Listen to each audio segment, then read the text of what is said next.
নমস্কার সবাইকে। সকাল সকাল চলে এসেছি ব্যালকনিতে একটু খোল সার দিতে। গাছগুলো অনেক দিন সার দেওয়া হয়নি জানেন তো, সেই জন্য আজকে চলে এলাম একটু সার দিতে। তবে ওদেরকে তো একটু খেতে দিতে হবে, শুধু জলই কি ওরা খাবে বলুন তো, সব কিছুই মিলিয়ে মিশিয়ে দিতে হবে।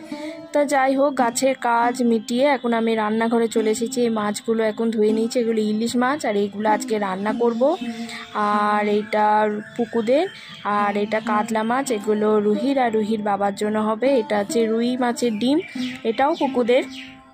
আর এখানে আমার একটা মাছ আছে, সেটা হচ্ছে চিংড়ি। এটা তো রুহির বাবা খায় না, আমি একাই খাই। এগুলো এখনও বাছা হয়নি, বাছতে হবে। আর এটা হচ্ছে ইলিশ মাছের ডিম, আজকে অনেক দিন পর পেয়েছি। আর এইটা লোটে মাছ। এই লোটে মাছগুলো আমি নিয়ে আসি পুকুদের জন্য, যেহেতু কাঁটা টাটা থাকে না বলে আমার একটু সুবিধা হয়। আর যখন আমি মাছ টাছ বাঁচি তখন রুহিকে একটা তো কাজের মধ্যে রাখতে হবে, কারণ অন্য কিছুতে আমি তখন হাত দিতে পারবো না। তখন ওকে আমি এরকম ডালে আর চালে মিশিয়ে বাঁচতে দিই।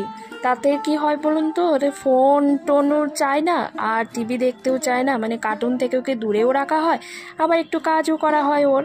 তো যাই হোক, ওকে তো আমি স্কুলে দিয়ে এসেছি, মানে রুহির কথা বলছি। এখন পুকুরে খেতে দিয়ে দিয়েছি, আর এই পুটুসের কয়েকটা ওষুধ আছে, সেগুলো একটু বার করে রেডি করে রাখছি।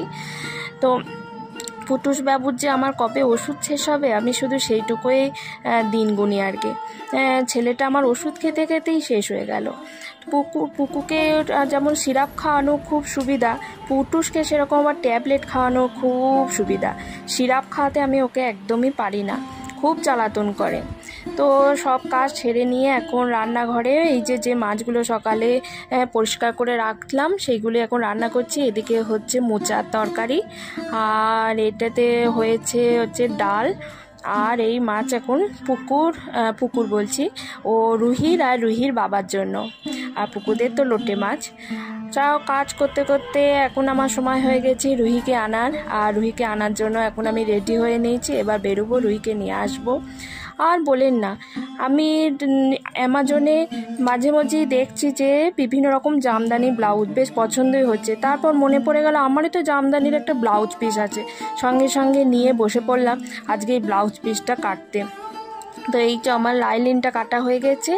এবার আমি এই যে মেন ফেব্রিক যেটা কাটবো, এটা কাটতে বেশিক্ষণ লাগে না, লাইলিনটা তো মাপটাপের ব্যাপার থাকে। এবার আমি সব কেটে নিয়েছি, এবার আমি সেলাই করব। এই যে নিজে ব্লাউজ কেটে নিজে সেলাই করে পরার যে কি আনন্দ, যারা করে এটা তারাই জানে। আমার হাজবেন্ড মাঝে মাঝে বলে, কি দরকার এত কষ্ট করে কাটার, দর্জিকে দিয়ে দিলেই তো হয়। কিন্তু এই যে নিজে কেটে পরার যে কি আনন্দ, আগেই বললাম, এর আনন্দ আর ভাগ করা যায় না। আর রুহি ওইদিকে ড্রয়িং করছে।